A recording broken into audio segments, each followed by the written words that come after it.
Yep, that was me looking at my Facebook earnings for the month of May. And if I'm being honest, it really wasn't a lot of fun. And chances are, if you are a creator on Facebook, either you have experienced this or you will. If you're new to the channel, maybe you haven't seen some of my earnings from the prior months, but it has been good. It has been fruitful. And then enters May. And here's what May looked like. Earnings were down 43% from the previous month. Views are down, reach is down, engagement down, everything was down. And the thing that was by far the most frustrating was that I wasn't doing anything different. Everything that I was doing was the exact same things that I was doing that was getting me my $20,000 and $30,000 months. So I'm like, Zuck, what are you doing to me? Like, what do I gotta do? And then go ahead and fast forward to this month, June. June has been an amazing turnaround. Here's a teaser image so you can see where the numbers are. And don't you worry, I'll show all the numbers later on in this video. But before we do that, I wanna walk you through exactly what happened. So I wanna be straight with you. I usually don't share the hard months. As you've seen a lot of my videos, even my shorts, I share a lot of my wins. And for the most part, Facebook has delivered. I've had a lot of amazing months. There was that period last fall when I got suspended for monetization, and I shared all about that. If you want to check out that video, I'll have a link in the description. But outside of that, there has really been nothing to complain about. And then May happened. So prior to the month of May, I had a $20-some thousand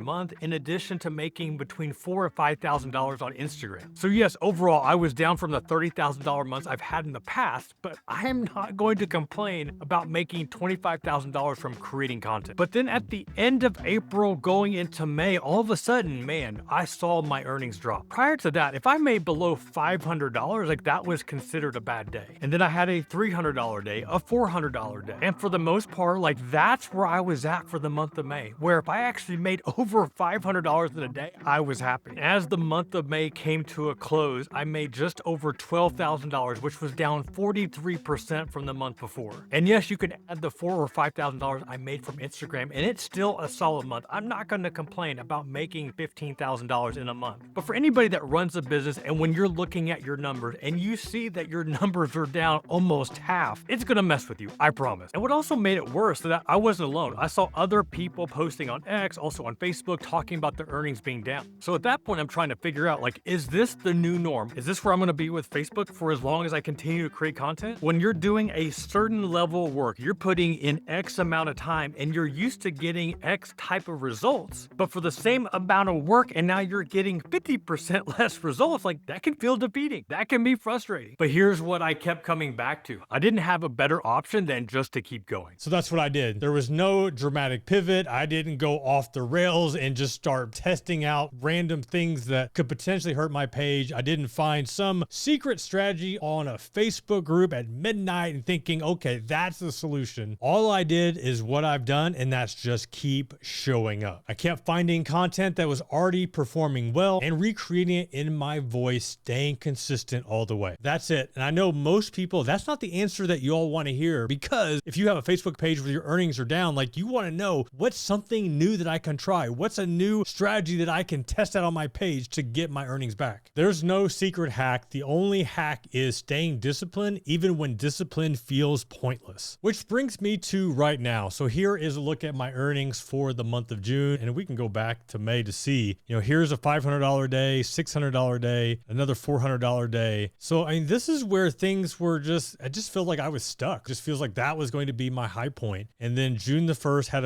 almost a $600 day, and all of a sudden, man, it just started creeping up. $1,000 a day, had a $1,500 day, then I had a $2,000 day. And it's been a minute since I've had a $2,000 day. And even as of yesterday, June 23rd, and the time of this recording too, it is June the 24th, and I'm about $500. So I'm on track to hit another $1,000 day. So just to have all of these consecutive $1,000 a day, not doing anything different, just doing the same thing I've been doing, staying disciplined, publishing. For me, that's over 20 times a day, about 20 to 22 times a day. And it's that cadence that's going to put me over $30,000 for this month, only on Facebook, not counting what I'm also making on Instagram too. And please know, like, I'm not sharing this as a flex. I'm sharing this as a fellow creator that was very frustrated with seeing the earnings drop, starting to doubt, like, if I even know what I'm doing. And I have to assume if I'm there, you're probably there too. You're probably frustrated seeing your engagement, seeing the views, seeing your earnings, seeing whether you even get invited into content monetization. And the only thing that I can tell you what changed from the month of May to June is time and consistency. That's it. Now I want to give you something practical that you can actually execute on your own Facebook page. But before you do, I want to make sure that you've got my viral content finder. This is the guide that helps me get between 200 and 30 million views on Facebook right now, and it is absolutely free. All you have to do is comment the word viral in the comments, and I'll send you a link that you can download for free. Comment viral, let's go. All right, let's go ahead and dive into the 3 things that I would tell any creator that's going through this right now. Tip number 1 is don't change everything, audit what's working. It never fails with all creators, myself included. When you see earnings drop, when you see your views drop, like you think, oh my gosh, I gotta blow everything up and start something new, test out something new, completely abandon what's been working. You wanna try out a different niche, you wanna switch formats, panic test everything at once. Whatever you do, don't do that. Go back and look at your last 10 to 15 posts. And if you have a longer track record, if you could go back and look last month, 2 months or 3 months ago, or even further, you can identify some of your big wins and either repurpose that content or use ChatGPT or use Claude to take a look at that piece of content and give you other ideas around that. I'm gonna show you a specific example. So this is a post that I published, I wanna say it was last year. It's been over 6 months since this thing went live on my page. The only thing that I changed is the text. Didn't change the headline, I just changed the color because when I initially published this post, I used yellow text. Now I've gone to this blue look. So I republished this 4 days ago. Thing went live. It's got 18,000 engagement, 4,000 shares, and this post has over 3 million views and has made me over $241. This is something that's already went live on my page once. I don't remember how much it made. I think it was about the same, maybe more. Either way, I'm not reinventing the wheel. I'm just repurposing content that was already a proven winner and taking advantage of the fact that people have already engaged with this once and they're probably going to do it again. And in this case, they did. If you want to take it one step further, you can take a screenshot of the image, upload it to Claude or upload it to chat and ask it, hey, this post went viral on my page. Give me some other ideas that could also resonate with my audience and also go viral. And I'm not saying that Claude or chat is going to give you viral ideas. Ever so often they will, but usually they'll get you about 80% there, and you can take its suggestions and then use that to create viral content for your own page and your own niche. This is also why I love third-party publishing tools like Buffer or Post Planner. Post Planner is the one that I now use exclusively. This is something where once you get all of your posts scheduled and published through Post Planner or Buffer, you now have access to the analytics, the ability to see which posts are the winners. I know I've talked about this in previous videos, but for those that haven't seen it, just to show you just really quickly, you can click over here in Post Planner. This is my dashboard that you're looking at right now, and you can sort this out by shares or likes. Let's go ahead and do likes. And once we do that, we're going to weed out the ones. So here's my more recent post for the ones that just didn't get very good likes. But if we click on this one here, now we've got a quick list. The heavy hitters, here's the ones that have gotten the most likes. This one's got 105,000 likes, 45,000 likes, 29,000 likes, etc., etc. So you can either republish these or you can then use chat, use Claude to say, hey, this post went viral, what I just talked about. Another way to get more ideas without having to go to Reddit or X or Threads trying to find new content, you already have it here. Tip number 2, and this one's a hard one, separate your emotions from your analytics. All right, so I have to admit, this one's a hard one. Like, I am a data guy, I'm a numbers guy. So anytime I check my stats and I see that I'm on pace to maybe miss $1,000 for the day, I'm like scrambling. Oh, what do I got to do? I need to find new content. Like, I just can't help it. That's just what I do. But I also know I'm at the mercy to the algorithm, just like you, just like everybody else. And it's hard not to get attached to the analytics. It's hard not to get attached to the views and to the earnings. The one thing that's been helpful for me is that I've been in the online space for a minute. I used to have a financial planning blog that was heavily tied to Google Analytics. So how many visitors am I getting to my site every day or every single month? And with that, I know it ebbs and flows. Like, it is not consistent. Yes, you have a rough idea, but for the most part, you have zero control. Same thing applies with Facebook. Same thing applies to any social media platform. Now, I'm not telling you to ignore the numbers. That's not a good strategy either. You do have to be on top of your content, because the last thing that you want is some sort of penalty strike on a piece of content that Facebook flagged that you need to address. That's also why I highly suggest, if you are serious about Facebook, you got to get meta verified. Right now, I'm on the lowest tier possible, paying about $15 a month, and it is totally worth it. I see so many pages getting hit where they're not paying for meta verification, so they have no way of actually talking to meta support. I'm not sitting here saying that meta support is perfect, that they're going to take care of all your problems, but at least you have the opportunity to talk to a real real person versus trying to communicate with an AI chatbot. Tip number 3, consistency through the dip is the whole bet. This is the hardest one to hear and the most important, because when views go down, when things aren't working the way that you want them to or hope that they will, people tend to want to pull back. I know that that's what I did whenever my page got suspended last fall. I went from posting over 20 times a day to cutting it down to about 16 to 12, and then I went down to 8 times a day. And my reasoning behind it was I have no idea when I'm going to get monetization back or if I even will. So do I even want to waste my time trying to schedule that amount of content? Even to this day, I don't know what was the right strategy or the wrong strategy. All I can tell you is that whenever I got monetization back after about 34 days, it took me several weeks to get that momentum back. I'm very fortunate to get it back. I know there are other pages that haven't. All I can tell you is that going back to, I think it was last October, whenever I got my monetization turned back on, I have published at least 20 times a day, every single day. And the only reason I would ever stop is if Facebook said, sorry, we have no longer doing content monetization. You're no longer getting paid to produce content. That's probably when I would stop, unless there was brand deals or affiliate offers I could still promote. But until then, the strategy is posting 20 plus times a day with a combination of reels, images, and text posts. Look, I'm not sharing this because I have it all figured out, obviously. I'm sharing this because May humbled me. And I think there's something valuable in that. The earnings will test you. This platform will test you. Your views are going to be all over the place. The reach is going to come and go. And there will be months where you're doing everything right and it still feels like you're losing. But here it is near the end of the month, sitting at $25,000 with 6 days left, after which was one of the worst months I've ever had. So if you're in your May right now, just keep going because your June is coming. If you found this helpful, you know what to do. Please like and subscribe. And also, if you haven't grabbed my viral content finder, comment viral in the comments so I can get you that viral content finder so that we can get your views and engagement up and get you paid to post on Facebook.